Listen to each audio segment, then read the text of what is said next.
Bonjour à vous, ici Ezio Sabatini, fondateur de No Statu Quo et du programme de formation Programmé pour réussir. Bienvenue dans ce 5e épisode sur le leadership de soi. Aujourd'hui, on va parler d'un sujet essentiel pour décupler son leadership. On va parler de quoi? De la résilience. Dans nos précédents épisodes, on a déjà vu comment booster ton leadership en te connaissant toi-même, en te fixant des objectifs alignés avec qui tu es vraiment, en optimisant ton temps et tes priorités, et enfin en développant ton autodiscipline. Mais aujourd'hui, on va aborder un aspect fondamental qui fait la différence entre ceux qui réussissent et ceux qui abandonnent, la résilience. On a tous pris en soi des coups durs dans la vie, ça c'est inévitable et c'est valable pour tout le monde. Mais la vraie question c'est finalement, vas-tu te lever ou rester à terre? Voilà ce qu'on va aborder aujourd'hui. Et ça s'appelle la résilience. Dans la vie, en fait, tu n'as que deux choix face aux difficultés. Tu peux soit devenir amer, pleurnicher, te demander « Pourquoi moi ?» ou bien tu peux tout simplement choisir de te relever, de te battre et de te dire « Allez, vas-y, envoyez la prochaine tempête !» Parce qu'en fait, quand on y pense, il n'y a pas d'autre chemin si tu veux réussir. Si tu te sens par exemple bloqué aujourd'hui, eh bien c'est souvent pourquoi? Parce que tu confonds acharnement et résilience. Et c'est là que beaucoup se trompent. Ils s'acharnent à faire la même chose encore et encore en espérant un résultat différent. Mais la résilience, ce n'est pas ça. C'est savoir quand se battre, mais aussi savoir quand changer de stratégie.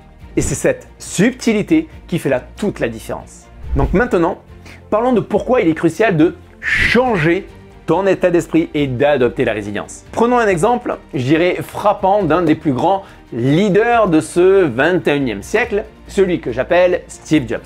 Oui, le génie derrière Apple. Tu le connaissais sûrement, mais ce que beaucoup oublient, c'est qu'il a été viré de sa propre entreprise. Imagine ça, le gars qui a créé Apple s'est retrouvé à la porte par les personnes qu'il avait lui-même nommées à leur poste. Il aurait pu tout abandonner, se dire que c'était fini pour lui, rester dans l'ombre et ressasser sans cesse cet échec cuisant. Mais non, il a choisi de rebondir. Et aujourd'hui, Apple est l'une des entreprises les plus influentes au monde. Pourquoi? Parce que Steve Jobs avait compris que la résilience, c'était son billet de retour dans le game, dans le jeu. Maintenant, imagine ce qu'il aurait perdu s'il avait décidé de rester à terre. Plus important encore, pense à ce que toi tu pourras accomplir si à chaque fois que la vie te met un coup, tu choisis de te relever, de réécrire ton histoire au lieu de t'enfermer dans l'échec. Alors, comment faire pour que la résilience devienne ta seconde nature et augmenter ainsi significativement ton leadership? Comment aussi développer cette capacité à rebondir, peu importe les coups que la vie te réserve? Eh bien, je vais te donner 5 stratégies simples mais puissantes que tu peux appliquer dès aujourd'hui. Tu es prêt? Mets-moi un like dans ces cas-là si tu es prêt. Mets-moi un like sur la vidéo si tu veux apprendre ces 5 stratégies. Premièrement, n'attends pas que la tempête passe pour te remettre en route. Apprends à danser sous la pluie. Demande-toi, qu'est-ce que je peux accomplir maintenant malgré mes obstacles actuels? La résilience se manifeste en soi quand tu choisis d'agir, même quand tout semble contre toi. Peut-être que c'est un projet que tu avais mis de côté ou une idée que tu n'as jamais osé explorer. Plutôt que de te dire « je vais attendre que ça aille mieux ». Non, demande-toi plutôt « qu'est-ce que je peux faire maintenant pour avancer ?» C'est ça la résilience en action. Ensuite, tu dois comprendre que chaque échec révèle ton véritable courage. À chaque fois que tu tombes, c'est une opportunité de découvrir des forces insoupçonnées en toi. Pense à chaque chute comme à une chance de développer un nouveau super pouvoir que tu ne savais même pas que tu possédais. Oui, les moments où tout s'effondre sont souvent ceux où finalement tu finis par découvrir le plus.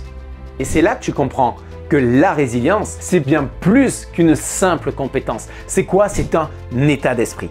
Perdre tout ça peut paraître terrifiant, mais en réalité, c'est une opportunité. Quand tout semble perdu, tu as la chance de réassembler les morceaux et de créer quelque chose de totalement nouveau, quelque chose de mieux. D'ailleurs, cela me fait penser, tu sais, un petit peu à l'art du kintsugi, qui est un art en fait en soi japonais qui consiste en fait à prendre des choses cassées et à recoller les morceaux avec des dorures notamment d'or, ce qui en fait un nouvel objet et parfois même qui est sublimé. Donc, pense à ces moments comme à des occasions en quelque sorte de te réinventer, de réinventer ton parcours, de repartir avec une vision encore plus claire de ce que tu veux vraiment. Tu dois aussi changer ce qui se passe dans ta tête.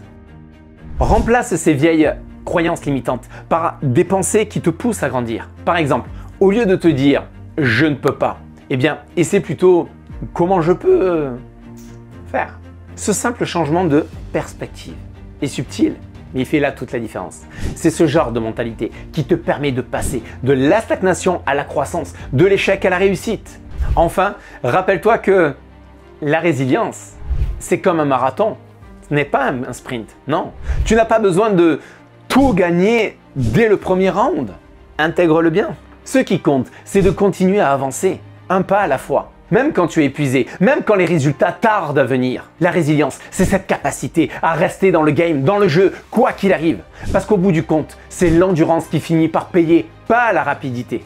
Et d'ailleurs, à ce sujet, à propos de la résilience, pour finir, je dirais, j'aime bien ce proverbe japonais qui disait « Le succès, c'est tomber 7 fois, se relever 8 ». La vie va te mettre à l'épreuve, c'est inévitable. Mais ce qui compte vraiment, ce n'est pas combien de fois tu tombes, mais combien de fois tu te relèves. Chaque fois que tu te relèves, tu deviens plus fort, plus sage, plus résilient. Et c'est ça le véritable leadership de soi. Si tu désires en tout cas maintenant aller plus loin et accélérer ta réussite, alors j'ai créé pour toi le programme de formation ultime Programmé pour réussir. Je ne t'en dis pas plus, je t'invite à visiter notre site et à aller le découvrir. Je te mets le lien là juste en dessous dans la description. Ne laisse pas en tout cas cette opportunité te filer entre les doigts. Prends les devants et commence dès maintenant à renforcer ta résilience.